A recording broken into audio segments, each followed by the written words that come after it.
দেখতে পাচ্ছেন মমতা বন্দ্যোপাধ্যায় যখন নির্বাচন সদনে প্রবেশ করছেন সেই ছবি অত্যন্ত ইঙ্গিতপূর্ণ হচ্ছে। কালো পোশাক পরে এবং যাদের সঙ্গে নিয়ে গেছেন প্রত্যেকে কালো চাদর গায়ে দিয়ে রয়েছেন, অর্থাৎ প্রতিবাদের প্রতীক স্বরূপ এই কালো পোশাক এবং কালো চাদর গায়ে দিয়ে মমতা বন্দ্যোপাধ্যায়, অভিষেক বন্দ্যোপাধ্যায় এবং 3 জন বিএলও যারা মারা গিয়েছেন তাদের পরিবারের সদস্য এবং 5 জন এসআইআর আতঙ্কে যাদের মৃত্যু হয়েছে বলে অভিযোগ তাদের পরিবারের সদস্যদের নিয়ে নির্বাচন কমিশনে প্রবেশ করছেন মুখ্যমন্ত্রী মমতা বন্দ্যোপাধ্যায়ের সঙ্গে অভিষেক বন্দ্যোপাধ্যায়।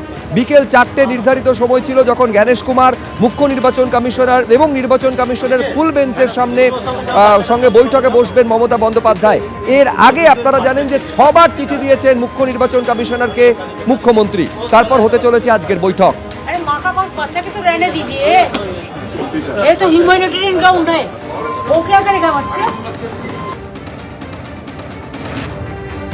নির্বাচন সদনে প্রবেশ করলেন মুখ্যমন্ত্রী, সেই বৈঠক এবার শুরু হবে। এই বৈঠকে কি বলবেন মমতা বন্দ্যোপাধ্যায়, তার কারণ একাধিকবার অভিযোগ করেছেন নির্বাচন কমিশনের ভুল ত্রুটির অভিযোগ করেছেন, সাধারণ মানুষের হয়রানির অভিযোগ করেছেন, এমনকি এই যে এসআইআর প্রক্রিয়া তা স্থগিত করে দেওয়া হোক এই দাবিও আগে তুলেছেন মমতা বন্দ্যোপাধ্যায়। আপনারা অনেক কিছু হারিয়েছেন, চিন্তা করবেন না, খারাপ লাগছে দেখে। আর এবার বৈঠক শুরু হচ্ছে, সেই বৈঠকে কি বলবেন মমতা বন্দ্যোপাধ্যায় কিছু সময়ের মধ্যেই সেটা স্পষ্ট হবে। আর ঢুকলেও কিছু করতে পারবে না, আমি আছি, অভিষেক আছে। কোনো অসুবিধা হচ্ছে না তো? কালকে আপনাদের সকলের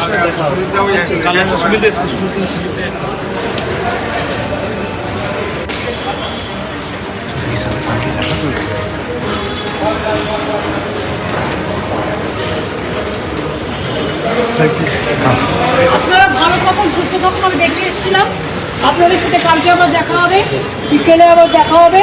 অভিষেকও এসছে আমার সাথে, আমরা সবাই আছি, ঠিক আছে?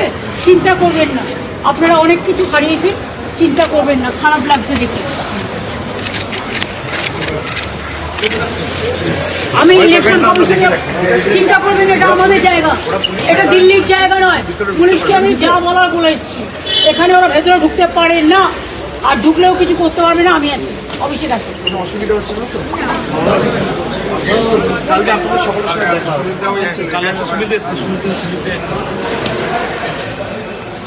এসআইআর চলাকালীন এবং বিএলও যারা নিয়োগ হয়েছিল ইআরও এদেরকে দিয়ে নামের ভুল, পদবি ভুল করে মমতা ব্যানার্জির নেতৃত্বে উদ্দেশ্য নিয়ে মানুষকে হয়রানি করেছে পশ্চিমবঙ্গ সরকার, তার প্রশাসন, মুখ্যমন্ত্রী, আইপ্যাক, তৃণমূল।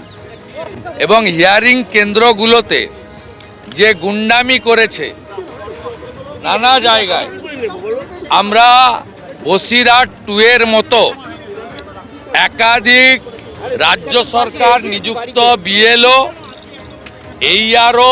ইআরও এবং স্পেসিফিকলি 3-4 জন জেলা শাসক, মুর্শিদাবাদ, দক্ষিণ 24 পরগনা, কোচবিহার, পূর্ব মেদিনীপুর, বেশ কয়েকজন জেলা শাসকের বিরুদ্ধে আমরা বসিরহাট 2 বিডিওর মতো সাসপেনশনের দাবি করি। এবং গোটা রাজ্য জুড়ে কয়েক লক্ষ নাম এবং পদবীর বানান ভুল মুখ্যমন্ত্রী এবং আইপ্যাকের নির্দেশে যে বিএলওরা করেছেন, অর্থাৎ পশ্চিমবঙ্গ সরকার করেছে, তাদের প্রত্যেকের বিরুদ্ধে ব্যবস্থা গ্রহণ করা হোক। সেই কারণেই আমরা মুখ্য সচিব নন্দিনী চক্রবর্তীর সঙ্গে মিট করতে চেয়েছিলাম। তিনি রিটার্ন মেলে বলেছেন 6 তারিখে মিট করবেন। তাই আমরা ভারতীয় জনতা পার্টির 12 জন এমএলএ এবং 2 জন আমাদের রাজ্য স্তরের নেতৃত্ব, ভাইস প্রেসিডেন্ট সঞ্জয় সিং এবং শিশির বাজোরিয়া, আমরা সাংবিধানিক প্রধানের কাছে দাবিপত্র দেব।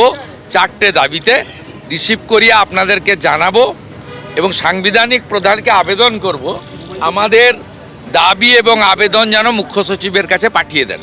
মানে আপনারা বলছেন এটা পুরোটাই উদ্দেশ্য প্রণোদিত, যা পুরো পরিকল্পিত এবং এই পরিকল্পনার পিছনে মুখ্যমন্ত্রী আছেন। আমাদের কাছে ডকুমেন্ট এভিডেন্স আছে। মুখ্যমন্ত্রী মুখ্য সচিবকে দিয়ে, একবার মনোজ পন্থকে দিয়ে, একবার নন্দিনী চক্রবর্তীকে দিয়ে ডিএমদের ডেকেছিলেন। সব ডিএমরা হলে DEO.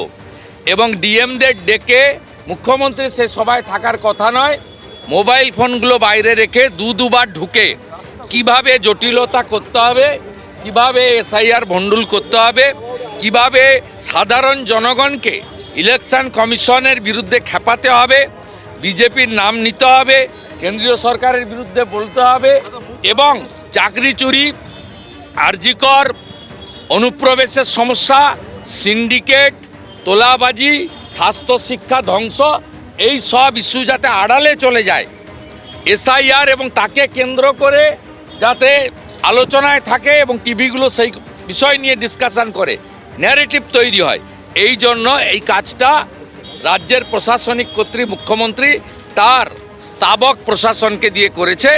Basirhat tour video, joint video যেমন সাসপেন্ড হয়েছে, মুর্শিদাবাদ, কোচবিহার, দক্ষিণ চব্বিশ পরগনা, পূর্ব মেদিনীপুরের ডিএমকে এবং অভিযুক্ত বিএলএদের তালিকা আমাদের কাছে আছে, আমরা চাইলেই দিয়ে দেব, তাদেরকে সাসপেন্ড করতে হবে এই দাবিতে আমাদের আপনি ডেপুটেশন। যখন আজকে যাচ্ছেন ঠিক সেই সময় মুখ্যমন্ত্রী কমিশনে যাচ্ছেন এই এসআইআর বাতিল করতে, কারণ তার দাবি যে এখানকার সাধারণ উনি চাইছেন এসআইআর বাতিল করে 25-এর লোকসভা নির্বাচনে ভোট করতে, কিন্তু অত সোজা নয়, এটা নবম এসআইআর, এটা নতুন নয়। মুখ্যমন্ত্রী এই ধান্দা সফল হবে না। মৃত ভোটার, ভুয়া ভোটার, একজন 3 জায়গার ভোটার আর বাংলাদেশি মুসলিম অনুপ্রবেশকারী রোহিঙ্গারা ভোটার লিস্টে থাকবে না, ভোট দিতেও পারবে না। মুখ্যমন্ত্রী যত পারেন চিৎকার করুন, চোর মাচায়া সোর।